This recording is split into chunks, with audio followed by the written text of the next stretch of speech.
Muchas gracias por venir. Gente, hacemos el refugio, ¿les parece? 3 veces. Vamos a hacer la versión, la corta, la de Namo Gurubye. Namo Gurubye, Namo Devabye, Namo Daiknibye, Namo Gurubye, Namo Devabye, Namo Daiknibye, Namo Gurubye, Namo Devabye, Namo Daiknibye. Que por el mérito de la generosidad y las otras perfecciones, pueda alcanzar rápidamente la bodhisattva para el beneficio de todos nosotros. Saramangalam. Y si podemos, ya que estamos, como es el ciclo de Padmasambhava, hagamos una vez la oración de 7 líneas. La dedicamos para los problemas en Ecuador.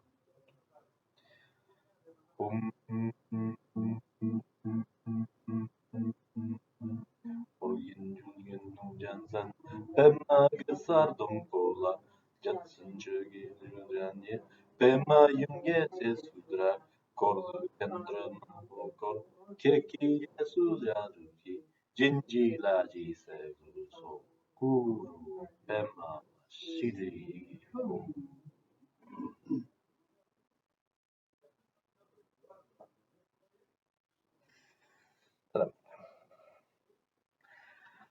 Bueno, gente, ¿cómo andan? ¿Todo bien? Hoy quería hacer quería retomar un par de conceptos. Últimamente, yo si empiezo a sacar la cuenta, las últimas 10 sesiones más o menos, bueno, todas cuestiones meditativas, que está buenísimo, que es importante, pero no tenemos una charla más conceptual desde hace un tiempito. Con lo cual, no está mal. Siempre que sean conceptos más o menos simples y aplicables. Y hoy la idea de lo que tengan que ver es el tema de volver a recordar el tema de los skandhas y de la forma en que funciona la mente en el budismo para empezar a pensar un poco más, ¿no? Porque este año hicimos muchas cosas, muchas, dos cosas muchas veces, perdón, otra vez. Por un lado hicimos mucho de la parte ética, lo cual está perfecto, hicimos mucho de la parte meditativa, lo que igual también está perfecto, pero hicimos menos énfasis en todo lo que es la parte de conocimiento, por ahí porque veníamos ya haciendo mucho énfasis en otros años. No vimos un texto grande como veíamos antes. Yo, aparte del año pasado, este año no, terminé de dar el curso de introducción al budismo, que eso también fue otra cosa larga. Y entonces lo dejamos medio un poquito más de lado este año. Es verdad que nosotros veníamos los años haciendo mucho, entonces por ahí estuvo bien un descanso. Pero yendo para acá hoy yo pensaba, no, la verdad, podríamos ir haciendo una cosa de meditación, pero hace un tiempo que no hablamos y discutimos sobre todo, ¿no? Lo que pasa es que hay muchos grupos de otras, Ujú. de cuestiones así. Entonces, por ahí vos lo ponés más en los grupos, no es que no está. Sí, pero esto no lo estoy poniendo tanto en los grupos. La parte más intelectual, más de filosofía, es verdad que hay muchos grupos, pero son todos grupos de práctica. ¿Qué grupo de práctica de Butler? ¿Qué grupo de práctica de Power? ¿Qué grupo de práctica de los, cómo se llama, de Guru Rinpoche? Son todos grupos de práctica, que está buenísimo y tenemos que hacer más práctica, y yo por eso estoy chocho de darlos. Pero es verdad que la parte de filosofía medio la dejamos este año. Por otro lado, ya les vengo taladrando esto hace años y años y años, con lo cual también está bueno tener un poquito más de foco. Pero hoy digo, está bueno repasar por lo menos 4 o 5 conceptos. Yo lo que quería ver hoy con ustedes era el tema de los escándalos y el tema de las 8 mentes. Y después, el tema que ustedes quieran, sea la vacuidad, sea lo que ustedes tengan ganas. Antes de empezar, ¿hay un tema que ustedes no se entienda bien? ¿O quieren que veamos el tema del karma? Bueno, ah, sí, ¿algún tema puntual que quieren antes de empezar? Porque la verdad que hace un montón que no hablamos digamos, cuestiones conceptuales. Lo que me gustaría refrescar, que es una cosa que es lo más zapateado por la vida, Sí. es todo lo que significa el paso de la muerte, ¿no? Bien. O sea, el pensamiento de la reencarnación, todos esos pensamientos, no desde el punto de vista de lo legal, como hicieron con los turcos y qué sé yo, sino desde el punto de vista filosófico, porque es lo más zapateado por todos lados. Todo el mundo tiene algo que decir de eso, de todo el mundo, y uno se ensucia de todas esas cosas que escucha y que más o menos pega por acá y pega por allá. Sí, yo no sé si es que uno se ensucia. Lo que pasa es que es verdad que no hay mucho consenso. Y que yo creo que es un tema está bien que no haya consenso, ¿no? Hay temas como los cuales es muy difícil hablar. Sí, pero de meditación y de reencarnación habla todo el mundo. Y yo creo que es un problema. Creo que vamos a ver este tema. De cualquier manera. Entonces, Ujú. a veces uno mismo, como todas las cosas, los límites son finitos. Y Más que efectos son porosos. Vos ves claro, que y pasan entonces y uno se pasan. te pasa mucho del otro Claro. poro, ¿viste? Bueno, es un buen tema. Empecemos por ahí. Empecemos por ahí, cualquier cosa después vamos con los escándalos y todo, ¿no? Tema, tema primero. Es difícil hablar de reencarnación, ¿no? Reencarnación es un Me concepto, preguntaron eso en el ¿no? budismo. Ah, la reencarnación. Ya. Reencarnación es más una cuestión que viene de una concepción griega, que se llama metempsicosis. Lo que es interesante es que hay una serie de sistemas de creencias que surgen más o menos en esta época. Hay un libro muy lindo de una de las grandes escritoras de religiones comparadas que se llama Karen Armstrong, es fantástico, se llama La Edad de Oro, que habla sobre la edad axial en la cual aparecen con 300 años de diferencia Confucio, Lao Tse, el Buda, Sócrates, Platón y Aristóteles, ¿no? Entonces ella dice, en esos años, en un lugar que geográficamente no es tan alejado uno de otro, piensen que Aristóteles fue con Alejandro Magno, en realidad se volvió un poquito antes, pero Alejandro Magno llegó hasta donde estaba el Buda antes, ¿no? O sea, no había tanta distancia. Se produjo probablemente el mayor cambio digamos, en los pensamientos en el mismo tiempo, casi, ¿no? Entonces es una idea interesante, es una interesante. Y en esa época estaban los pitagóricos. Ustedes saben que hay un sistema de filosofía griega, iniciático, y había toda una serie de escuelas que se llaman iniciáticas, por ejemplo, los misterios de Eleusis, ¿no? En los cuales te entrenaban para lo que pasaba posteriormente a la muerte. De Eleusis no sabemos mucho, es todo un tema, así como están los templarios en la cuestión medieval, todos los que hacen religión antigua hablan de Eleusis sin saber qué es exactamente. Se sabe pocas cosas, se sabe que usaban un hongo alucinógeno, pero la idea es que tenías un tipo de iniciación que te explicaba lo que iba a pasar en el momento de la muerte. Y unas opciones que había eran los pitagóricos, que era que uno esencialmente era una unidad que se iba de alguna forma tomando diferentes de alguna manera, porque la forma era un concepto más aristotélico, que decía que uno iba tomando como diferentes cuerpos. Los aristotélicos dirían, bueno, el cuerpo es la forma física, pero había algo, un alma, una mente, en esa época no había una división clara entre alma y mente, que iba pasando de una a otra. Pero la idea es que era única, y era de una en uno. Y esto en la India pasa mucho también. Tenemos a los Jain, por ejemplo, que yo conté bastante, que son contemporáneos del Buda. De hecho, él tiene varias discusiones con gente que seguía a otro maestro llamado Mahavira, que era el último grandes maestros Jainas, que decían que esencialmente uno partía, era un alma, Purusha, que es como un espíritu más que un alma, rodeado de materia, Prakriti. Y que la materia se caía y ese alma se juntaba de vuelta, tomaba más materia. Y eso era la metapsicosis, es decir, la reencarnación. Y la liberación era sacarse toda la materia hasta liberarse, ¿no? De alguna forma, que sean los autores ya nacerá. Te unías a algo general diciendo nosotros, bueno, ya está, vivís como vos eternamente, como espíritu, como Puruya, pero esencialmente era algo único que iba cambiando, ¿no? El problema del budismo es que ese algo único no hay.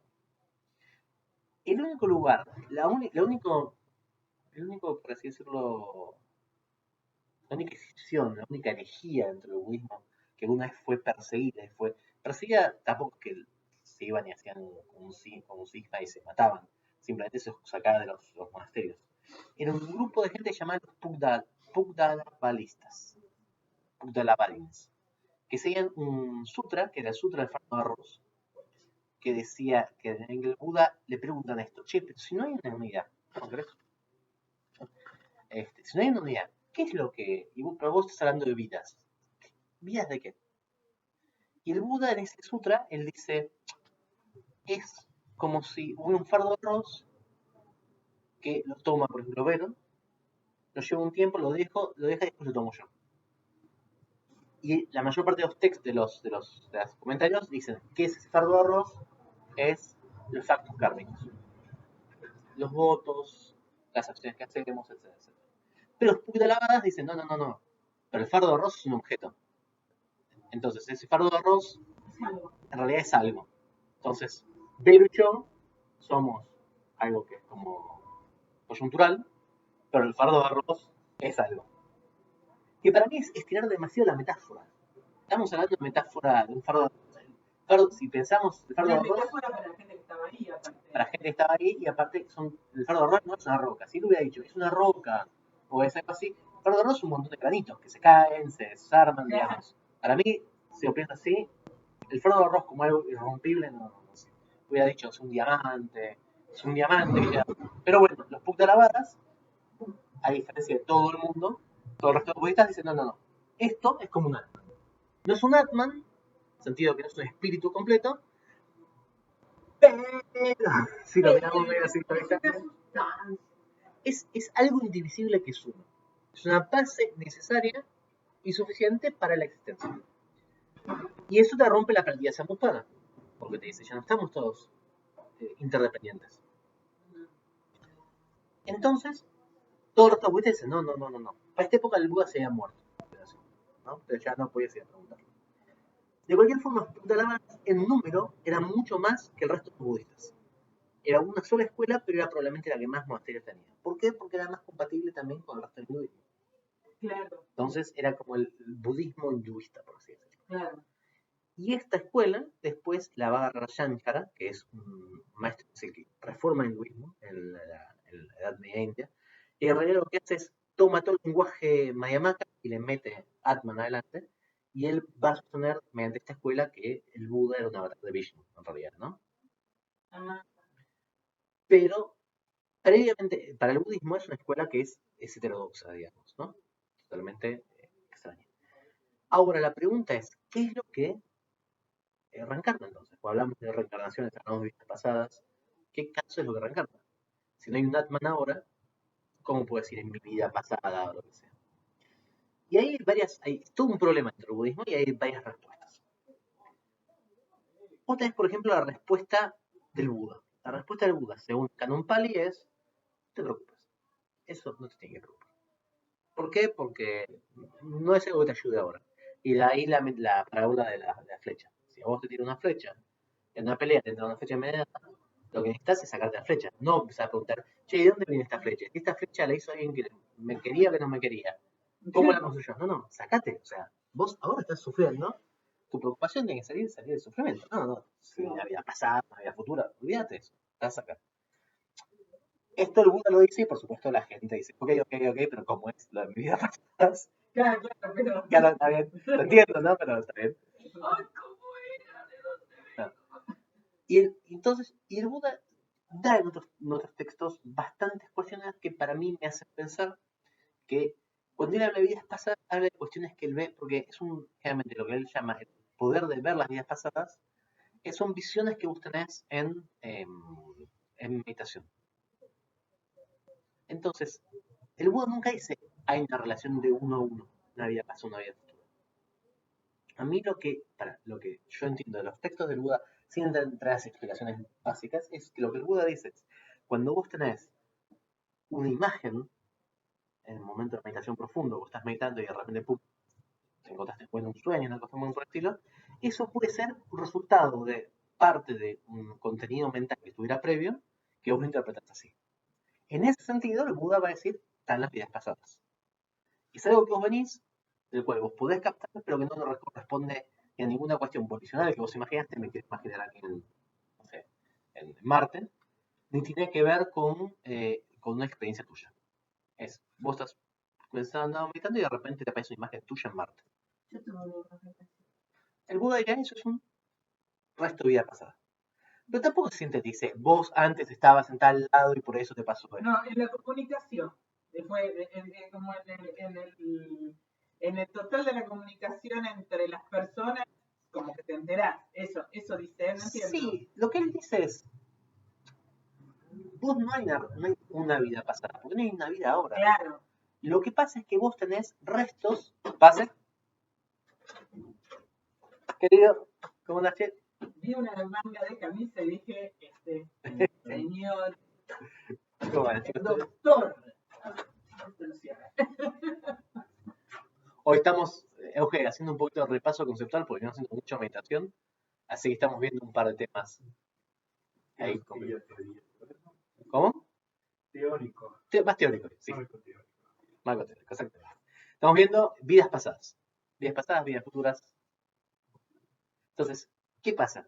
Lo que tiene el Buda es, por lo menos en los textos, ahora vamos a las interpretaciones, pero en los textos lo que dice es, en el momento que estaba absorbido en meditación, tuvo una imagen de esto. Yo entiendo que esta imagen tiene que ver con esto, que puede ser la imagen de la vida, de una imagen de algo que tiene que él modificar. Es el karma previo que tiene otra vida. Pero no dice, por ejemplo, diría, no sé, ver otra imagen de caminar en Marte, ponele, ¿no? Eso puede tener que ver con karma que viene de otro lugar. Pero lo que va a decir el Buda es, lo principal, decíamos, es cómo ustedes liberan el karma. Es decir, el Buda no está diciendo, vos veniste ahí del mal de coso y es porque vos tenés que volver a Marte, que no sé qué matar el coso, ¿no? Vos lo que tenés que decir es, ¿te apreció eso? Esto significa algo del karma, esto tenés que trabajarlo. Es eso. No está diciendo, Ya no dice, vos estuviste caminando en Marte, eran tres cosas, sino hay algo que dice, eso es un resabio, o simbólico o real de alguna cosa que vos tenés que trabajar. sí, el Buda se preocupa menos de que algo sea simbólico o real de lo que nos preocupamos nosotros. En ese sentido. El Buda lo que te dice es, vos tuviste esta experiencia, ¿cómo la vas a tratar? Y fíjate mucho el tema de los primeros tratamientos sobre los sueños. El Buda lo que dice, y es un insight que para mí es muy interesante, que es sentido para mí, por eso digo que tiene muchos puntos con esto, por ejemplo, con el psicoanálisis, que él dice, no es que el sueño es algo diferente de lo que pasa en la vida, realmente. O sea que no es que vos, el sueño, viste como pasa muchas veces en sistemas por más occidentales, el sueño es como un camino mágico del cual se te contacta y como desconfiarías en la vida, desconfiarías en esto. Fíjate que el Buda, cuando le aparecen generalmente deidades enfrente de él, las principales actitudes del Buda son como, no te creo. No es que viene, por ejemplo, Brahma que le dice, oh, Buda, tenés que hacer esto, y el Buda dice, oh, vino Brahma y me dijo esto. Y ahí dice, no, la verdad, Indra, no, yo no estoy muy convencido. Pero si me dices eso, podríamos hacer estas cosas. Como siempre hay cierta desconfianza intrínseca de Buda hacia la experiencia, lo cual es parte, digamos, del budismo, ¿no? Entonces, eso es lo que dicen los textos, los primeros textos. Después los otros textos son posteriores. Y ahí tenés dos lecturas que se va a hacer. Va a tener la lectura más devocional, la lectura más académica. La devocional lo que va a decir es, uno en realidad, eso lo que son restos de vidas pasadas que tienen una trayectoria que vos podés ver. Y esa trayectoria va a determinar si vos estás en camino, en lo que se llama Satapanga, por ejemplo, estás entrando en la corriente, estás en camino de los Budas y los Bodhisattvas, o estás cayéndote, por así decirlo. Y vos a veces vas a tener recuerdos de vidas pasadas e interesantemente vas a tener recuerdos de vidas futuras. Vas a empezar a tener visiones proféticas, por así decirlo, de situaciones en las cuales vos tenés que reaccionar y cambiarlas. Hay, por ejemplo, en la primera literatura, el primer budismo tiene muchas cosas interesantes. Por ejemplo, tiene monjes que se mandan cagadas y que tenían visiones de ellos metidos en árboles, atrapados en árboles sin poder moverse. Y tenían, por ejemplo, momentos en que se quedan dormidos y estaban atrapados en el árbol y se sentían toda la noche atrapados en el árbol, y eso se considera un infierno temporal, porque la experiencia de infierno está dado ahí. Se levantaban y, ¿qué hacían? No, tengo que cambiar lo que tengo que cambiar. Y mucho de la primera, si vos, por ejemplo, agarramos el Bodhikariyavatara, o los tres niveles, ¿no? De la Shakya, vemos que la primera parte de los infiernos tiene mucho que ver con eso. Tiene ver los infiernos como para rectificar, ¿no? Fíjate lo que vas a generar con esto. La otra lectura más académica es, en realidad no podemos decir nada más que son como partículas de experiencia, son experiencias discretas. Vos estás sentado meditando y vos podés estar aburrido, eso es una experiencia discreta. Podés ver que sos el rey de Mitani, por ejemplo. El Imperio Mitani es otra experiencia discreta.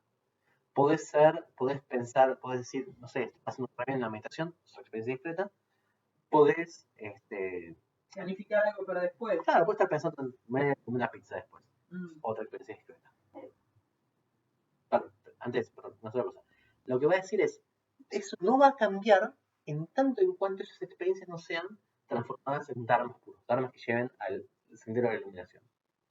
Pero no es que una es mejor que otra, sino que son todas oportunidades, por así decirlo.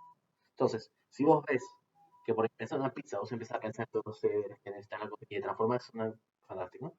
Si vos pensás, uy, yo antes era el rey de Mitán y tengo una invisión que me mataron no sé, por confiar en mi visible, y yo eso voy y me cuenta un amigo, me va a traicionar, perfecto. Pero es menos eso te pasó en otra vida que, bueno, ahora está pasando esto. Lo que te ilumina para la vida, para lo que estás haciendo En el momento. en el momento. Perdón, pero, así. Sí, siempre vuelvo al mismo punto porque no puede ser que ruta que no lo termino de Dale. entender. Siempre que nosotros hablamos es en referencia a un sujeto que experimenta, a un sujeto cuyas partículas del pasado futuro. Sí. Es decir, hay una. Pero por otro lado, cuando llegamos al tema de la vacuidad, ese compuesto no existe. Entonces ahí No. sí me arma. Ahí hay un problema. El tema es lo que transmite. ¿Qué transmite? Ese es otro problema, son dos temas. Uno es el tema del sujeto y otro es el tema de cómo transmite. Pero es el mismo problema. En Atman es el mismo problema. Más o menos, porque sí, en última instancia estamos hablando de lo mismo, pero son como dos niveles. El nivel ¿Quién duda en el caso de Espera. duda? ¿Quién es el que duda? Espera. En la vacuidad, el sujeto no es que el sujeto no existe. Hay que tener mucho cuidado con esto. No existe de forma absoluta. No existe por sí mismo. Pero existe. Vos existís. Pero vos existís. Hay una experiencia tuya de existir. Vos tenés una experiencia de existir. Si no, Vero, es fácil. Voy, agarro todo, dame toda tu billetera, te sacamos toda la plata y vas a ver cómo existís. Ahora, el problema básico es que uno esa experiencia de existir la ratifica, la solidifica, por así decirlo, ¿no? En algo que es más real de lo que en realidad es. Es como, piensen así, hay un tipo que se llamaba Norberto Elías, que yo estoy leyendo un libro fantástico, que es sobre la historia de los buenos modales. Cómo los buenos modales van cambiando, ¿no? A lo largo del tiempo. Eructar, por ejemplo. era un signo Pero dentro de la cultura occidental, ¿no? Primero era no juntarse la cara con el cuchillo. Sí, rascarse los dientes con el cuchillo para sacarse la comida. Exactamente. Todo eso va cambiando. Y sin embargo, si uno no lo piensa, si uno no lo ve, puede pensar que eso existe de forma absoluta. Una concepción interdependiente, vacua, es entender que eso a lo largo del tiempo se va modificando. Y que en realidad, yo también puedo decir, a mí, cuando yo veo a alguien, no sé, si veo a alguien que me señala con el cuchillo me está comiendo, me pone mal. ¿No? Yo podría pensar, che, pero si eso yo entiendo es totalmente relativo, ¿por qué me pone mal? Porque yo también tengo que entender que yo estoy injerto en algo, yo también soy en relación a eso, ¿se entiende? Sí. Entonces, si yo pienso que no existo, es un error. Si yo pienso que existo de forma única y que eso existe de otra forma, es otro error. El tema es, reconociendo que uno está metido ahí, tiene que tener de alguna forma la capacidad de darse cuenta que todo el resto también está injerto en las cosas. ¿Se entendió? Está injerto en otras relaciones. Es pensarlo así. Vos, generalmente, para uno saber la diferencia de algo, vos no sabés los contornos de algo hasta que ese algo no pasa a ser otra cosa. Si yo te digo, pensemos así en algo divertido. ¿Qué es correcto? ¿Cuándo una persona es seductora y cuándo es pesada? ¿No? No es tan fácil a priori. Y tiene muchísimo que ver con tu situación, con cómo es la otra persona, con el contexto. Con el tiempo en el que estás haciendo la actividad, puede ser interesante y de repente se vuelve un podre. Pero aparte de una persona, imaginemos un caso recontra controlado. Una persona que vos ves todos los días en un contexto no laboral, para no meter un quilombo, en el colectivo.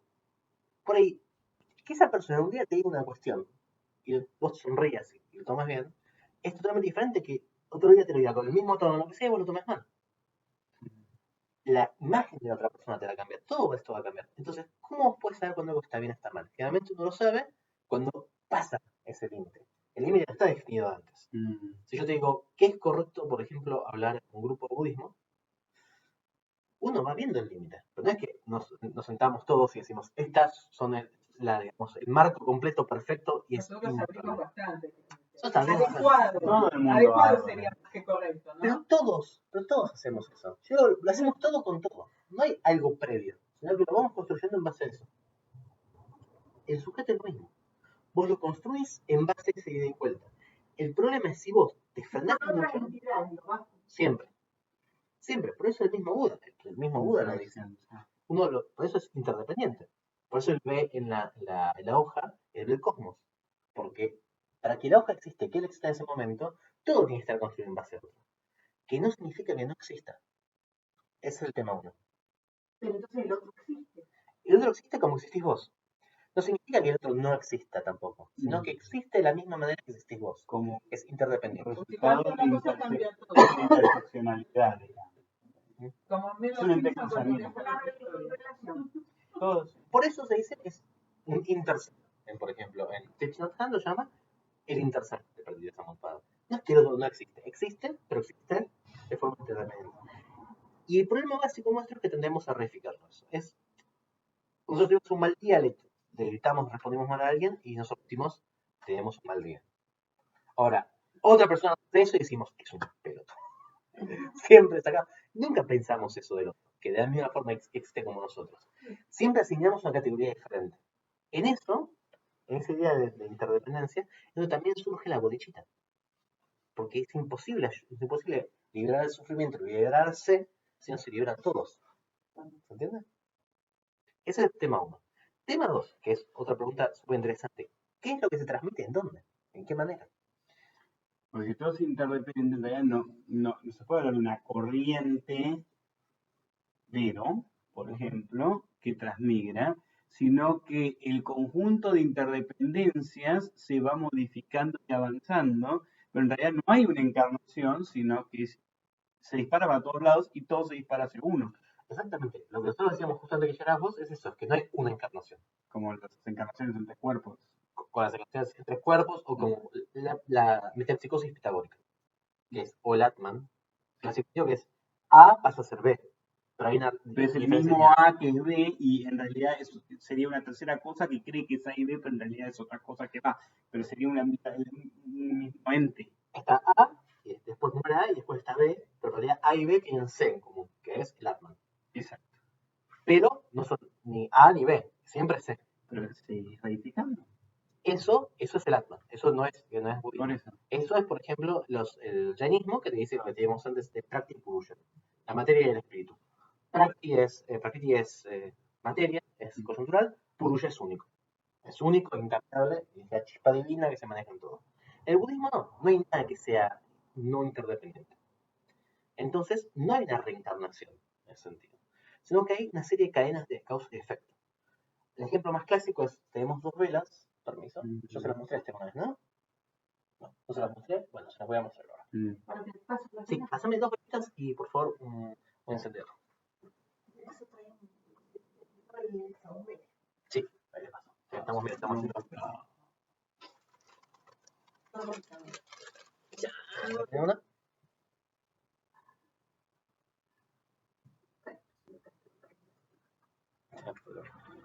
Pensemos que. Pero no trae, con cualquiera de ellos. Y yo te paso, acá tienes el sombrero. Gracias, chico. Te pido el encendedor, ¿verdad? No digo. Imaginemos que yo tengo esta vela. Y esta vela es. No, te prendo tú. No, prendelo con la vela. Imaginemos que yo tengo esta vela. Olvídense del saumerio y el coso, ¿no? Ok, no firmen nada. Prometo, voy a intentar. Yo tengo esta vela. Esta vela es la vida A, ¿no? Y esta vida A genera un impacto en otra vida. Y después, la vida A se va. Uno podría decir en la vida B que la vida B es, en términos budistas, la reencarnación de la vida A. ¿Pero es el mismo fuego? ¿Entendés la pregunta? Y aparte, para complicarlo del todo, yo puedo tener estas dos al mismo tiempo. ¿Es el mismo fuego? No. Pero por otro lado, yo tampoco puedo decir que los fuegos existen por sí mismos. De hecho, si el fuego es una energía que se va liberando, en realidad es una sucesión infinita de liberaciones. No existe un fuego que permanece en el tiempo. Correcto. Porque Exactamente. el fuego es un instante que ya se fue y ya lo que está liberando es otra cosa. Esa es la teoría de que se llama la teoría de Sarvastivada, que significa la teoría de los momentos, en lo cual hay como fotogramas, hay 65 fotogramas por segundo, por así decirlo, por chasquido de dedos, y uno piensa que hay una continuidad, porque como si pasara el fotograma rápido pasaría lo mismo, pero en realidad lo que está pasando es un montón de liberaciones una tras de otra tan rápido que en realidad no las vemos. Esa es una de las primeras preguntas porque la cuestión es, si el karma, ¿dónde reside el karma? Porque si hay un karma que transmite una vida a otra, ¿dónde está? Es la estructura y dinámica del samsara, punto, ¿no? Es Uno podría también ser es decir, ese samsara es como la inercia del samsara. exacto. Pero entonces yo no puedo hablar de mi karma, porque yo nunca me purificaría del karma. En tanto que es el movimiento, entonces, en tanto impacta la interseccionalidad que sos vos. Claro, si no hay karma que generar. Esa es una lectura posterior que se genera. Vos decís, en realidad vos sos formado por karma y lo único que vos tenés es cada momento, sería la Es lo que lectura observativa, percibís del karma que formás, de que sos resultante y agente, pero es un tema de percepción. Vos lo llamás tu karma porque es lo que sos capaz de percibir en relación a tu cuerpo, mente, palabra. hay dos cosas que son más complejas. Agente, en el sentido budista, es otra categoría. Pero la propia dinámica hace que paciente y agente sean lo mismo. Paso. Retrocedamos. Dale, No lo quiero perder. vamos a vuelta. No, dale. No, estamos en eso. Lo que estaba diciendo es, vos, a ver, decime si yo entendí. Es una convención idiomática en función de la percepción. Mi karma es lo que vos reconoces como tuyo.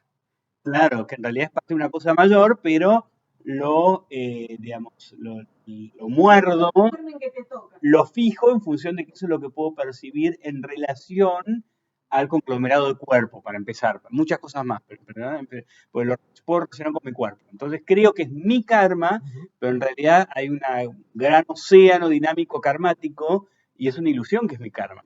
Bueno, esa lectura es lo que hace la escuela Chitramatra, o la escuela Yogacara. Lo que la Yogacara va a decir es, hay una serie de cuestiones que son las mentes, las conciencias que están asociadas al cuerpo, que hacen lo que nosotros vamos a llamar nosotros. Chittamatra, sí. Corriente de conciencia. Sí. La corriente de conciencia. El Chittasamtana es la corriente de conciencia. Chittamatra es la escuela. Chitta en ambos casos es mente, ¿no? Sí. Conciencia. Chittamatra en ese sentido sería como solo mente, que es una lectura que para mí no es tan correcta, pero es una lectura más tibetana. Pero lo que voy a decir es, están las mentes corporales, pero hay, aparte de eso, una cuestión que se llama la ley vijnana, que es el campo donde está todo el karma de todos los seres. Bien. Y después va a haber un subconjunto de la ley vijnana que tiene que ver con nuestra percepción, que va a hacer nosotros decir, este es mi karma y este no es mi karma. No, esta es esta división básica. Si nosotros abrimos la capacidad de percepción como los Budas, veríamos el océano del karma que es samsara. En el cual se moja. En el cual vos sos una ola. Si vos ves el océano completo y vos sos una ola y decís, no, yo tengo una vida y una muerte, y cae. Sos una especie como de manifestación neurótica que cree que es algo distinto del océano. Exactamente. Viene la ola, sale y vos decís, uy, mirá, esta es mi vida, surco más. Y después te vuelves a meter. Paren ahí. Me encantó. Paren ahí. Esa imagen hay que fotografiar. Paren ahí. Porque es linda para meditar. Es que muchas meditaciones que hacemos tienen que ver con eso. Pero te lo voy a complicar un poquito más. Porque el tema es, ¿dónde están los Budas ahí? Porque si todo es esencialmente interdependiente tan así, la liberación de una sola figura, de una sola, requeriría que se libere por lo menos una parte del océano. Y acá entra el gran problema de todas estas escuelas, que es, si somos totalmente interdependientes, el Buda no se liberó. Somos 100% independientes, no se liberó. Eso es un tema de conciencia. Papá insistía que Buda no se podría haber liberado nunca. Es una opción. Vamos, pidamos vino y mandemos cada. Otra lectura posible, que es la lectura que hacen por las escuelas posteriores, es, hay la interdependencia, la visión de la interdependencia, aún la interdependencia misma, es necesariamente una concepción samsárica. El tema es que el samsara es igual al nirvana, podemos decir. Si el samsara es igual al nirvana, pero la lectura mía, aún de samsara y nirvana, es puramente samsárica, en la versión nirvánica, llamémoslo así, en realidad no te importa la interdependencia. No tiene por qué ser interdependiente o no. Tendrías el gozo, digamos, del fluir infinito. Porque rompiste la ilusión de particularidad, que es lo que te causa todo el trauma, digamos. Sí, O por ahí no, o por ahí en realidad no. Es tan inexpresivo en el fondo que es... Algo tan difícil que no lo podés pensar. Es impensable. Sí. Y esa es la opción que va a tomar, por ejemplo, las escuelas tibetanas. Cuando hablan de, la mayor parte de las escuelas, cuando hablan de budidad, como no la pueden poner en términos directos, lo que te van a decir es, no, algo hay, pero no lo podemos articular. El neti. ¿Cuál? El no, ni esto ni aquello. No, pero el neti es, esto no, esto no, esto no, esto no. Esto lo que dicen es, no, hay algo, que lo vamos a llamar, por ejemplo, Ripa, ¿no? Que lo vamos a llamar Alaya. Y esa experiencia es experimentable, pero no es pensable, lo cual es muy interesante, porque tiene que ver con un estado previo. Articulable más que No es pensable, es pensable. concebible. Si vos lo concebís, Pero ¿cómo puede ser una experiencia sin conciencia y y ahí va a estar el ¿Cómo tema. va a ser una experiencia que no se puede concebir? Ahí Dejaría de ser... ¿En qué impacta? es una cuestión que es interesante. Lo que te va a decir es, esto es previo a la formación de la mente kármica, a la segmentación de la mente kármica, Ok. y tiene que ver con cierta capacidad básica de cognición que está por debajo de esa mente kármica, funcionando todo el tiempo, que surge desde el momento que estamos vivos, que está presente ahí. Mucho la visión beatífica. Sí, o lo puedes pensar si lo querés ver. Si querés ver una La cuestión percepción punto- del infinito, digamos. Lleguemos a una cuestión más occidental, si lo querés ver. Pensá en lo que es cuando un bebé nace, un bebé tiene metacognición. Bien, Tiene puede metacognición. interactuar claramente. Porque Sí. tiene una mente. Claro, percibe, sí. Pero no tiene lenguaje, por ejemplo, ni tiene permanencia de los objetos. Ahora, esa metacognición opera. Si vos lo querés ver de una cosa más psicoanalítica, lo que podés decir es, en realidad, es el acceso a todo aquel placer que nosotros hemos perdido, de alguna forma. Que tenemos que necesariamente perder para poder operar en la sociedad, ¿no? El placer de ser amorfo, uno tiene una forma, se construye con una forma. Lo que decías del cuerpo. Si yo me construyo con el cuerpo, si yo soy esto, ¿qué pasa con todo aquello que yo dejo por afuera? De mis percepciones que dejo por afuera porque no soy yo. Si puedo volver a tomar esas, no puedo pensarme. Es lindo psicótico. No, porque el tema es ese. Lo interesante del Buda, lo que va a decir Vayubandu, que hacer la crítica de eso, él va a decir, mucha gente entiende que si esto pasara, no podrías pensar. Y el Buda pensaba, el Buda hacía chistes, dice. Entonces, si Aparte hacen... tenía teoría, escribía. Bueno, teoría no, pero Interactuado. interactuaba. ¿sí? Pero aparte vos lees cualquier tipo de diálogo de Mahayana, del Theravada, y encontrás que tiene una personalidad definida. Generalmente ácido, es bastante duro, hace muchos chistes que no lo esperás del Buda, en ese sentido. Chistes de humor, mucho humor negro, ¿no? Entonces, lo que pasa es que claramente no es que se transformó en un psicótico que perdió todo tipo de registro de la mente. Hay una forma de coexistir. Para nosotros, la coexistencia de eso y nuestro pensar es imposible. Para el Buda no. Y lo que va a decir va ayudando es que la integración de esos dos modos es lo que finalmente te libera. Ahora, es re complicado hasta de pensarlo. En ese sentido. Por eso usamos otro tipo de metáforas en las cosas. Pero en ese modo es previo hasta el tiempo. El tiempo también es una organización. Fíjate una cuestión interesante. Dentro de cualquier sistema de budismo, aún del más antiguo de todos, el tiempo es una construcción social. Entonces, tu percepción búdica está más allá del tiempo, porque es previo. ¿Sí? Utiliza un modo que es previo a tu concepción del tiempo. Con lo cual no lo puedes pensar, porque vos siempre pensás en el tiempo. Te vuelve a lo que hablaba antes de la muerte. Si yo te digo, imagínate, vamos a hacer lo más cuadrado y materialista que hay. En la muerte no pasa nada. Vos caes en la nada, nada más. Desapareces. ¿Cómo puedes pensarlo? No lo puedes pensar. Siempre es un sujeto. Lo asumo, la gente más literal te va a decir, imagina una cuestión negra. Pero el sujeto que va a estar ahí, y es más, y vos vas a dejar de pensar. Pero aparte, vos vas a pensar otra cosa después. Claro. Entonces hay una corriente de pensamiento ahí que después termina. Eso no es pensar en nada, eso no es la nada, porque la nada es algo que no es pensable. ¿Verdad? Claro. O sea, en el momento que vos dejaste y dijiste, bueno, ahora voy a pensar en responder. De repente, ¿cómo dejas de pensar? Pero no puedes dejar de pensar, vos puedes pensar que dejas de pensar, pero no dejas de pensar. No. Dejar de pensar es una cosa que no podés pensar. Es experimentable, salvo en algunas cuestiones de meditación. En algunos momentos de meditación, por ejemplo, la disolución, pasa mucho. Si les pasa una disolución tan que en el momento en que uno se cuenta que hay como un espacio que no es un me relajé y me concentré, sino que esencialmente es casi como quedarse dormido en el medio. Eso es una disolución con eso. Eso es RICPAS, por ejemplo. Es el contacto directo. Pasa que es muy difícil, por eso cuando uno se muere, se dice, en el momento que uno se muere y se disuelve todo, uno si no tiene entrenamiento RICPA, lo que pasa es que se duerme y se levanta después ya en otro cuerpo. Pero si no tiene la capacidad de mantenerse en RICPA, se libera en ese momento. ¿Verdad? Es difícil, yo no sé si me fui mucho con... No, es que en realidad fuiste articulando cosas que has dicho. Pero yo creo que está bueno a veces como refrescar eso, porque eso es lo que menos hablamos, porque nos vamos por los detalles y está muy bien, pero hace mucho que no hacíamos todo ese caminito, digamos. Bien, Que bien. hace como 2 años que no lo hacemos, me parece. Bien. Está bueno. Entonces, la idea básica es, si nosotros podemos tener una meditación, y yo tuviera capacidad, yo sé que no la tengo y que aparte no tiene nadie, sino me lo voy a echar a mí, digamos, pero tuviera capacidad de, por un lado, yo experimentar a voluntad toda esta situación y ponérselas a pasar a ustedes, todo el resto que hacemos de budismo no tendría sentido, esencialmente. ¿No? Porque esa es la experiencia de la liberación. Cuando la gente habla de Satori en Zen, que es lo mismo que Kensho. Kensho es una liberación como un milestone, ¿no? Llegaste a un punto importante y te estabilizaste. La diferencia de Satori, que es algo más breve, más discreto también, cuando habla de Satori es eso. Es la percepción directa de la laya, esencialmente. Y te van a decir, cuando vos, el Kensho generalmente tiene que ver con insight. Ya se te acomodan todas las cuestiones, ¿no?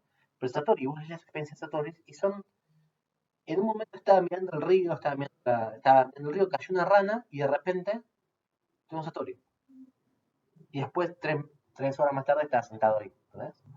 Esa situación de pérdida, al mismo tiempo no pérdida, no es que quedaste inconsciente y te levantaste en el suelo. Esa presencia cuesta pensarla, eso es esencialmente la Daya. Todo lo que hacemos en el resto de las cuestiones tiene que ver con la posibilidad de acceder a eso. Me pasó algo, yo no sé si calificarlo en esa. Yo a la noche me quedo mirando la serie. Me engancho, ¿viste? Yo me engancho, yo me No es meto Satori. ahí, o sea, cero juicio. Entro. Cuando me voy a dormir, era la sensación de totalidad que tenía esa serie con un personaje, ¿viste? Me quedo enganchada. De repente hice así con el medio resuelto y me toqué algo, ¿viste? Como que la sensación de que la misma dimensión de lo que yo estaba viendo en televisión era yo, era mi vida. Era como que era la misma, Sí, el eso mismo registro. es otra cuestión. Eso es un tipo de absorción que uno hace que se llama ekagrata, que significa en un solo punto. Es cuando te cuesta distinguir sobre el objeto que vos estás concentrado. Eso es lo que se tiene que buscar, perdón que diga esto, con la meditación de la respiración. Ajá. Cuando sientas lo mismo, que tu atención sobre la respiración es lo mismo, o con una imagen, esa es la idea. Ahora, está bueno que se produzca con cualquier objeto, que sea con una serie, que sea con lo que sea. Sí. Y eso es una cuestión que yo siempre digo, que es mucho más fácil la meditación de lo que parece, porque muchas veces nosotros tenemos procesos de ekagrata con cosas que nos atraen generalmente, ¿no? Lo pueden ver en cualquier chico que se quede con el celular, que se queden así. Ese tipo digamos, de disolución entre experiencia de ellos y la experiencia que están viendo, es un tipo ¿cómo se llama?, de absorción. El problema básico es que uno está acostumbrado a absorberse las cosas que solamente le gustan. Y por eso es muy difícil, es como cualquier cosa, es como cuando uno va a la escuela, poder entrenar el foco. Cuando uno va a la escuela, cuando uno era chico, por ejemplo, yo odiaba hacer caligrafía, odiaba hacer. Tenía una letra horrible. Después de grande le encontré el gusto y tengo problemas caligráficos y me encanta escribir, pero cuando era chico lo detestaba. Y yo, como lo detestaba, lo hacía mal, y como lo hacía mal, me hacían hacerlo más. Me dan unos cuadernos que tenían como cuadraditos y tenían que cada letra. Horrible. Y yo, Vida, bienvenida. yo lo hacía. Y me decían una cosa que era horrible, que la verdad, cuanto menos te guste, más vas a tener que hacerlo. Maravilloso. Más vas a tener que hacerlo. Pero en algún punto eso es una buena técnica para poder dejar al lado los gustos y tener que hacerlo. Eventualmente lo hice, la probé y ya está, digamos. Si vos le das a un chico que tiene cualquier problema de atención, le das algo que le gusta, se puede quedar 200 horas. Agarra a cualquier nene que le guste, no sé, le das el celular, le das el tablet, y le decís, listo, andate y por 18 horas viene para decir tengo hambre, esencialmente. Ahora, lo agarras y decís, tenés que estudiar esto, tenés que estudiar álgebra, y lo sentás, y a los 5 minutos está como... Y la gente te dice, pero ¿cómo podría hacer 12 horas con algo y después se puede concentrar 5 minutos? Porque concentrarse, hacer algo que a uno no le gusta, cuesta. Es algo tan simple como eso. Como cuesta ir al gimnasio, como cuesta ir a, no sé, pagar los impuestos, entrar al PIB y darle, ¿no? En todos los años de 572. Cuesta, cuesta, nadie le gusta. El hecho de poder hacerlo es realmente un logro de eso, ¿no? Entonces, lo que hay que empezar a entrenarse es eso. Es cómo lograr hacer para poder llegar a ese punto en cualquier situación, a voluntad. Hay un libro muy lindo que yo les aconsejo para leer sobre meditación, que no dice nada de meditación, que se llama, pero es el mejor libro de meditación que yo he visto, leí hace muchos años, se llama ¿De qué hablo cuando hablo de correr? De Haruki Murakami. Si lo conocen a Murakami, Sí. es un autor súper famoso, es maravilloso. Y él corre maratones. Y entonces él cuenta por qué se le ocurrió correr maratones. Él ya era un autor súper famoso, tenía un bar de jazz, estaba casado con la mujer de sus sueños, tenía todo, y un día se dio cuenta que tenía que ir a correr maratones. Y él dice, yo corro maratones porque corriendo es la única forma que puedo conseguir un vacío en el cual yo puedo pensar. No tengo otra forma. Y es una descripción muy clara, ¿no? De lo que es una absorción. Y él si no corre y no se absorbe en el correr, no tiene espacio para otra cosa. ¿Sí? La vida diaria me come la cabeza, sinceramente. Entonces, tenemos que conseguir eso. La sensación de poder enfocarnos en algo y dejar el resto sin necesariamente ir a correr maratones. Si quieren correr maratones, bien. Yo los miro afuera y digo, vamos, vamos. Me subo en el carrito, voy así. A mí me pasa eso cuando yo quería. ¿En serio? Ujú. Entro en una Sí, absorción. sí, puedo. Pero no puedo compraste entonces. Sí, compra No, todo. también es parte de la absorción. Toda la cuestión, toda la O sea, cuestión. te enfocaste en la billetera también. No, Mierda, no sabe la experiencia total. ¿Vos sabés? Es holística. La señora comunista ecologista, la llevas a una feria de productos así tóxicos, tóxicos chinos y dice, ¡ah! Pero mira, ¿para qué crees una imagen de He-Man en tanga? ¡He-Man en tanga! ¡He-Man en tanga! Es como que...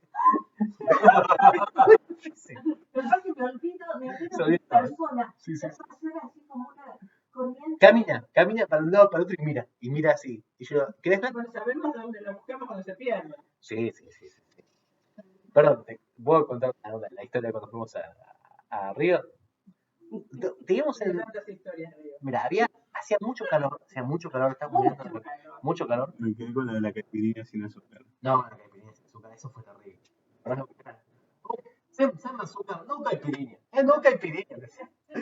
Pero bueno, teníamos 2 horas y me dicen, hay una feria, desastrosa que está acá. Estábamos en una favela, está acá a 10 cuadras, como ponerle, no sé, la feria, la salada, pero menos 20, ¿no? No, la feria de la Villa 31. Sí, no, pero más trucha era encima, ¿no? Y entonces me dice, digo, ¿qué haces? Digo, ¿quieres comer acá? ¿Ves por el hotel? Yo quiero ir a la feria, me dice. Digo, bueno, vamos a la feria. Y vamos a la feria y era cada vez, el lugar era cada vez Siniestra, la cosa. siniestro. Y llegamos y era gigantesca, era muy grande. Muy buena, que comimos ahí. Y la verdad es que, yo me acuerdo que era, no podía era creer. tristísima, era triste. Era triste, pero a vos te encantó, ¿no? Vos estás No, chico. era triste, pero yo la recorría y era la única que había, entonces yo estaba que... No, y aparte, no había casi gente, era un lugar, era Y hacía mucho calor, era todo un techo de chapa, imagínate lo que era muy difícil. Pero sí, se engancha. La baranda que debe haber ahí. No tanta, ¿eh? No tanta. Yo así, No tanta, ¿eh? No. entro en otra dimensión. Aparte es un lugar difícil. Sí. Apartado. Duros. Y ya estamos jugados, estamos para con un telo en el medio de la favela. Ya es una cosa de ovni, ya estábamos jugados, amigo. Si los dudas nos protegían hasta acá y 2 más.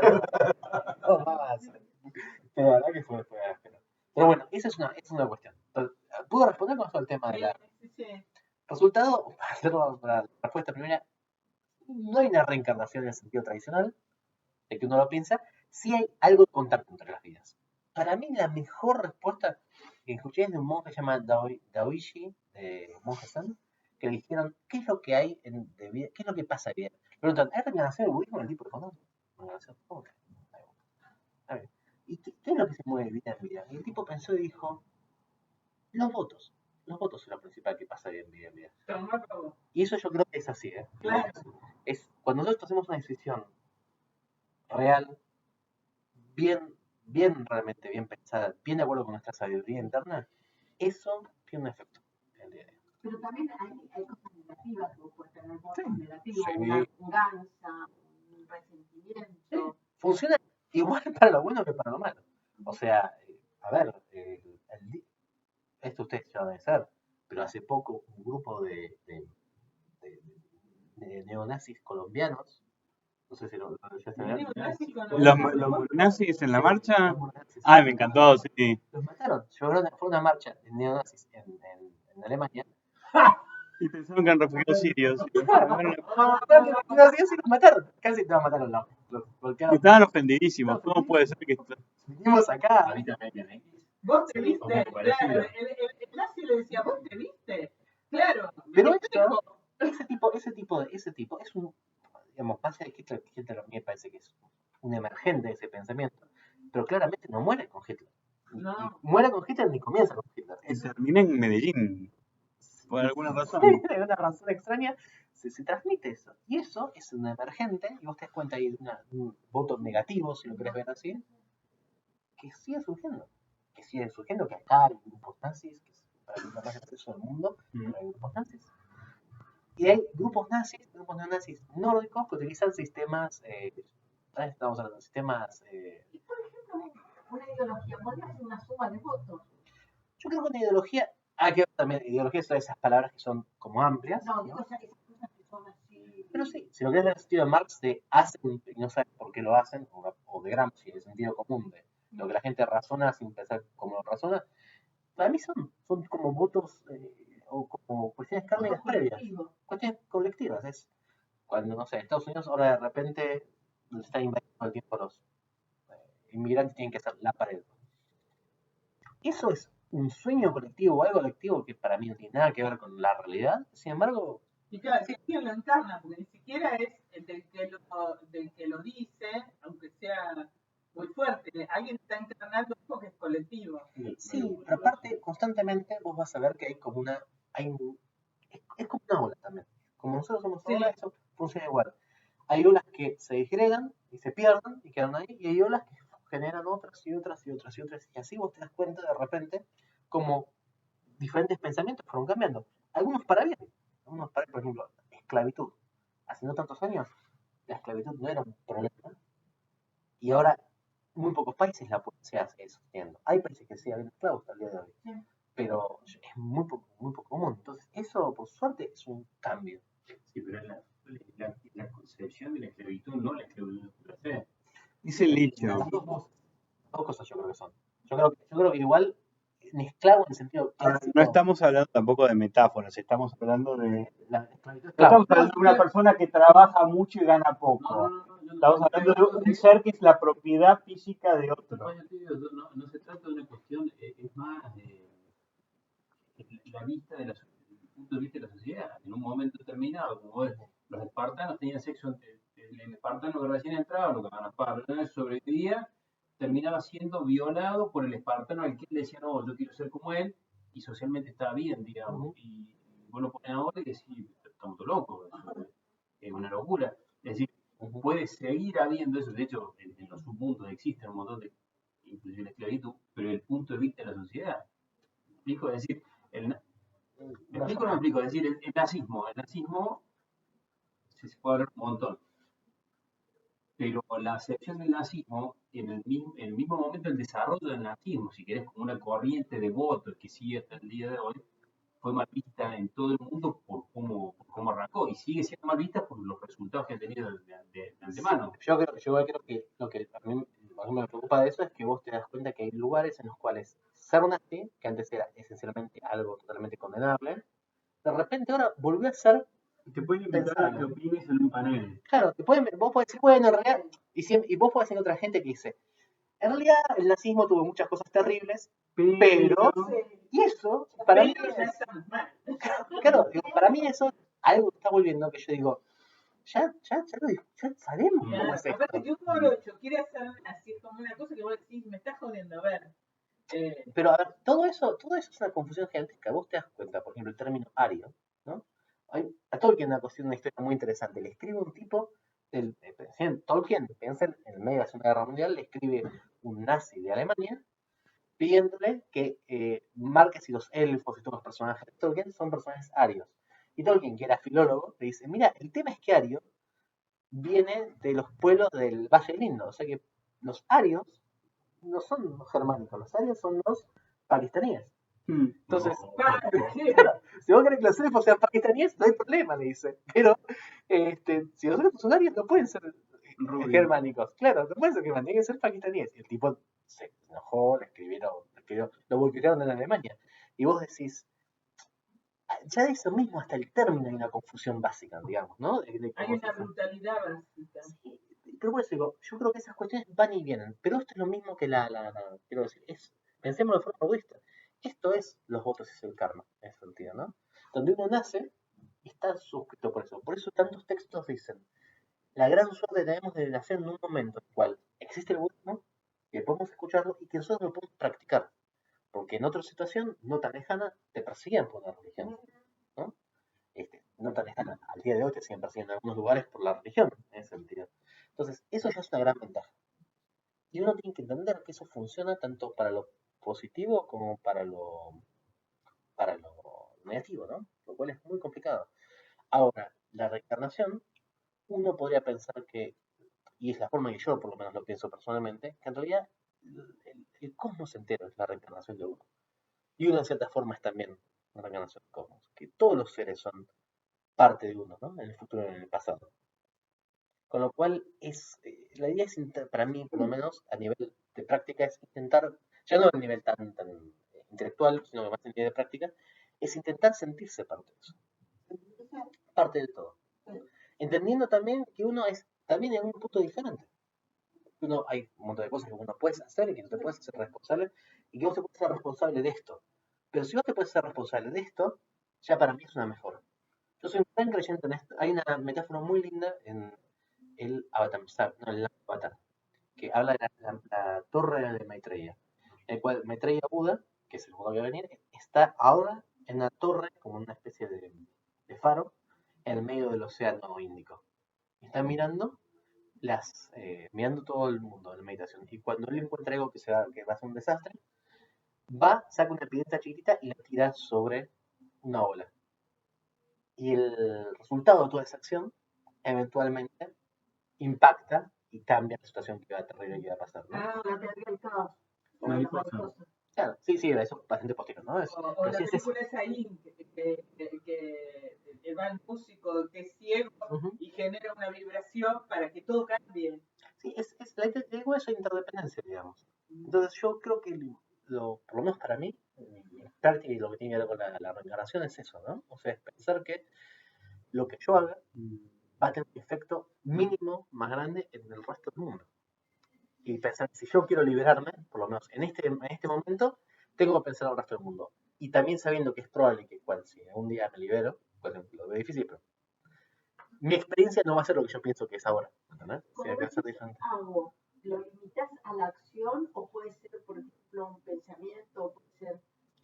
No, yo creo que son todas las cuestiones. Yo creo que pensamiento y la acción yo no lo veo como dos cosas diferentes, ¿no? O sea, la acción Si uno cambiar puede la elegir estructura de pensamiento en un hacer. también.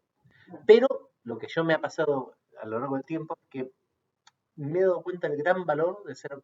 Pues yo tiendo al límite filosófico. A mí me encanta el límite filosófico, pero yo he aprendido el gran valor de ser más pragmático. ¿No? O sea, decir, bueno, ok. Es lo que hablamos hoy, por ejemplo, de las actividades más sociales. Yo antes me quedaba y hablaba, discutía y buscaba. Y ahora ya es como que quiero experimentar. Ok, tomo una idea muy simple. Eso me dio mucho en la práctica ritual. Ok, yo está todo bien, Buda, todo, pero necesito que se destrabe tal tema. Listo, ¿cómo lo hago? Hago esto, pruebo, hago esto, ajusto. ¿Cómo? Y así aprendí mucho más yo que en mi cuestión puramente más mental. Entonces yo siempre intento que de alguna forma se transforme en acción, ¿no? siempre pienso que son las tres puertas que se dice, que es el Omahum, que tiene que ser la puerta de la mente. Yo tengo que pensar, tengo que concebir lo que quiero cambiar. Tiene que ser la puerta del habla, yo tengo que poder formular lo que yo quiero hacer, articularlo, y tiene que ser la puerta de la acción. Si me quedo con dos de las tres puertas, el efecto es menos. Recuerden una cuestión súper importante en esto, que no es que el RICPA es previo a ustedes, por así decirlo, y está presente más allá de lo que les pasa a ustedes. Ustedes pueden estar súper angustiados y el RICPA está presente ahí, de la misma forma. Con lo cual no es tanto que uno tiene que cambiarlo de afuera para estar bien, no es que yo voy a decir yo, para liberarme todo tiene que estar bien, pero tampoco tiene que ser que lo interno que esté bien. Yo no es que voy a esperar a que todo se me alinee, no es que voy a estar tranquilo, en paz, para todo, sino que la liberación está presente en absolutamente cualquier momento, ¿no? Aún cuando estoy mal. Ahora, en la práctica, cuando estoy muy mal, es más difícil, ¿no? Es mucho más fácil acceder a RICPA cuando está más o menos tranquilo. Con lo cual, si lo querés ver como una cuestión de qué es lo que reencarna, qué es lo que cosa, para mí lo más útil es pensarse muy interdependiente con todo el mundo. Y despreocuparse. Los tibetanos tienen mucho desarrollo del tema de qué es reencarnar, qué. Yo entiendo, Federico, esto es mío personal, entiendo que es más una cuestión puramente legal, que tiene que ver con la transferencia de títulos de propiedad, que con una cuestión Tiene que puramente ver con el humanista. tema feudal también. Tiene que ver con el tema feudal, Que tiene que para ver. mí es anterior y tiene que ver con los de chamanes y desincorporación. No, Y no, yo digo, lo veo por ahí. hay cosas que pueden tener que ver con con la incorporación, pero por ejemplo, el tema de la asociación jubalgánica, el tema de los turcos, surge con una persona puntual, que es con Rick Ranjung Dorje, que es el tercer Karmapa.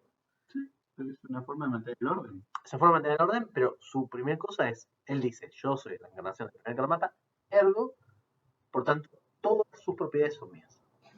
Dice uno detrás de otro, con lo cual es puramente... ¿no? Monacato medieval 100%. Sí, es literalmente así. De la misma forma que los curas cristianos se les impidió tener hijos para mantener otra cosa, Lo mismo, claro, lo resolvieron de lo resolvieron de otra Crear forma. la persona jurídica. Sí. Los tibetanos, una cosa súper interesante, tienen muchísimo trabajo de persona jurídica a nivel de que hay entidades que se bajan de forma chamánica para pejar todas entidades mundanas, que tienen una persona jurídica separada de los monasterios, por ejemplo. Es súper interesante. La verdad que es una cuestión que yo no conozco tanto derecho, pero se puede ver. Sí. No, vos Péjar, por ejemplo, Péjar es responsable legal, claro, Péjar es responsable legal por sus actos que subjunten, aparte del monasterio. Estamos en un monasterio, yo soy Péjar, digo, tengo que comerme a Vero. ¿En qué sentido? No, comerla, estilo, la corta, no sé. Y el monasterio dice, bueno, yo, si vos estás fuera del monasterio, está todo perfecto. Vienen los monjes del monasterio, yo estaba haciendo Péjar. Claro, tiene que ser es autónomo. Son cosas separadas, legalmente diferentes, tiene sus propias propiedades, totalmente diferentes. Es súper interesante ver eso. Factura. Pero bueno, los titanos tienen esa época. En mi experiencia Es muy reificante. es súper refinado. Bueno, la crítica que tienen el resto de los tántricos al sistema tibetano en general, por ejemplo, de los tántricos chinos y los tántricos de Sri Vijaya, es está haciendo como dicen ellos, un cripto-atman. No querés llamar Atman porque va a ser un problema de budismo, pero en la práctica es el Atman, es la casta. Sí, lo llaman el no Atman, que es el Atman oculto, ¿no? El cripto Atman. Claramente hay algo. Sí. Ahí hay algo que se movió, que es 1 a 1, pero si vos lo decís, te quedas fuera del budismo, entonces no lo decimos, pero en la práctica está.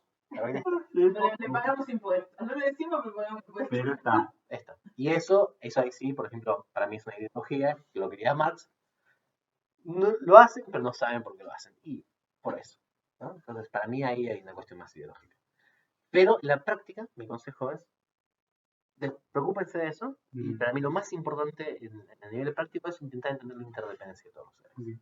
Cuando vos entendés la interdependencia de los seres, naturalmente, por lo menos en mi caso, el tema de la reencarnación y todo eso deja de preocuparte. Porque la reencarnación sirve solamente si vos vas a reencarnar. La verdad es que si yo pienso en la reencarnación en términos puramente científicos, ¿está bien? O sea, me muero yo y mi cuerpo es pasto, pasto para los gusanos, y los gusanos después eran pasto, digamos, se los comían bichos, y esos bichos eventualmente se generan las proteínas para que nazca un bebé nuevo. Había Yo una ya no soy. teoría también de, entre comillas, encarnación, que lo hacían de manera metafórica, donde decía, nosotros todo el tiempo estamos conviviendo con dimensiones espaciales y temporales distintas. ¿No? Qué sé yo, vos mentalmente, de repente tenés un recuerdo, o viene alguien, suponete, te encontrás con un ex amigo que te trae Ex amigo. recuerdos. Ay, qué palabra. Este es mi futuro ex amigo. Ya lo voy a cagar a trompada. Y dice, permanentemente estás viviendo con dimensiones distintas de tiempo y espacio, y tus yoes, digamos, intervienen en cada uno desde distintos lugares. Entonces, ¿dónde está la diferencia? Mira, yo siempre me acuerdo de una cosa que pasó con Kalu Rinpoche, que es el maestro de la Yang Pakayu, que vino un par de veces. Y una vez estaba yo, me han invitado, estábamos tomando un grupo más reducido, y una, una chica, señora le dijo, no, maestro, explíquemelo, cómo se recuerda su vida pasada. Y él dice, no, yo no me acuerdo nada de mi vida pasada. ¿Y cómo funcionan las vidas pasadas? Y él dijo, la verdad que yo, vidas pasadas, no puedo ni con mi vida. ¿Qué quiere que haga con la vida pasada? Ya está. Y estuvo fantástico, digo, muy honesto fue, ¿no? Yo creo que es, así como yo les digo, yo he visto cosas que yo no me puedo explicar de gente que habla idiomas que es difícil de encontrar, o que recuerde cosas, textos completos, chicos muy chicos, así como hay cosas que yo no puedo explicar, yo personalmente no creo que haya una cuestión de uno a uno. Esta es mi postura. Sí, creo que haya una cuestión de uno a uno. Que uno se muera y reencarne uno. Sí, lo que creo que hay como, hay cosas que yo, como información o cuestiones que no sé que se acceden, pero yo lo puedo pensar como dharmas que quedan sueltos, puedo pensarlo como acceso a la ley virginiana, de repente tuviste un contacto, puedo pensar de mil formas que no requieren un uno a uno, digamos, ¿no? Sí hay cosas que yo he experimentado y yo he visto especialmente que no puedo explicar bajo ningún concepto. Cosas que no tienen que ver con la vida de uno, vos las tenés como recuerdo. Vos sabés, hay algunos casos que pasaron, gente que, por ejemplo, un señor guaraní que hablaba en sumerio, por ejemplo. Sí. O sea, sí, un señor guaraní mayor que vivía en el monasterio que habla, y bueno, hablaba en sumerio, ¿qué querés decir? A lo mejor era un receptor más abierto a la información que está dando vueltas. Sí, vayan a saber. Pero ¿dónde está dando vueltas? ¿Qué está dando vueltas? Ahora, eso... ¿Dónde? Claro, es donde de repente está dando vueltas y me lo choqué donde. Claro, sí.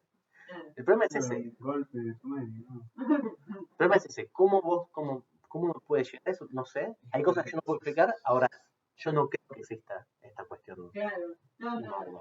Para mí eso es más... esta es mi opinión personal. Yo creo que funciona como una forma, digamos, a nivel de cosas, como una especie de base ética. Eso es lo que decíamos antes. Nosotros decíamos, lo primero que tiene que pasar es las visiones del infierno, esto te va a pasar, entonces vos... Medio de armapada es portate bien, si no te hago mosquito. El voy a matar. Nosotros decíamos, empieza siendo, tuviste una visión del infierno, te vas a morir, te vas a tener a comer con esto. Y lo que a mí me parece interesante es que muchos monjes tenían como pequeñas visiones de pequeños infiernos, y esto les servía para cortar algunas acciones. Ellos estaban meditando, y por ejemplo, yo contaba, uno aparece un señor de un árbol, y no se puede mover un sueño de eso, y él dice, esto es por esto estoy haciendo. Entonces, ahí tuvo una visión de su vida futura, dentro de un árbol y en la región. Y cumple esa función. Pero yo no creo que sea literalmente así. Claro, las cosas tendrán también, claro, que ver con la imaginería que tiene uno para decirse cosas a uno mismo. Por supuesto. No, y los niveles de asociación que tiene la mente son absolutamente de la subjetividad. Yo les voy a decir una cuestión. Yo no sé si ahora no tanto, pero por años y años, 3-4 veces por semana me llamaban, me mandaban mensajes. Ahora menos, pero me siguen mandando gente que, como el tema de este egoísmo, tuvo una visión de vidas pasadas o lo que sea y quería que yo se la valide. El imperio más importante de Asia Central a nivel influencia es el imperio ermitaño. Es el imperio donde salen los indo-persas. Los persas van por un lado y los indios van para otro. Los que son los dioses de los indios son los demonios de los persas, los que son los demonios de los persas son los dioses de los indios. Lejos es el más importante, lejos es el que hace fuerza con los caballos, el que genera la caballería, el que genera un montón de escritura, el que lleva. Nadie en su puta vida, perdón que diga esto, viene y me cuenta que estuvo en mitad. Y nadie. Todo el mundo es Cleopatra, Julio César, Napoleón. Cleopatra, Julio César, Napoleón. Algún griego. Si sos Gardel. más erudito. Sorprendentemente, Gardel sí, Sócrates un par de veces también, Claro. Alejandro Magno un par de veces.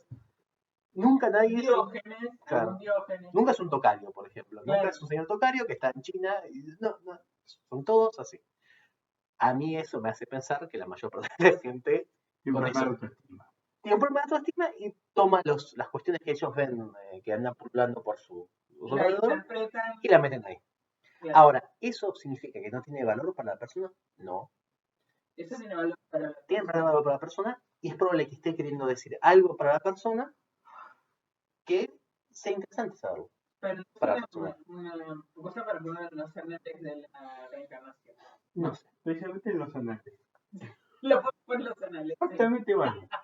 no sé. Hay gente que lo puede hacer, hay gente que no lo puede hacer. Mi consejo es, si ustedes llegan a ir de eso, para mí no hay que decirles que no. Lo que sí hay que decir es, ok, ¿qué es lo que significa a vos ahora? Porque generalmente tiene que ver con algo que está pasando en este momento. ¿Y no se te ocurría vincular a los Julio César con las Cleopatra? No. Y no terminó bien Sería históricamente.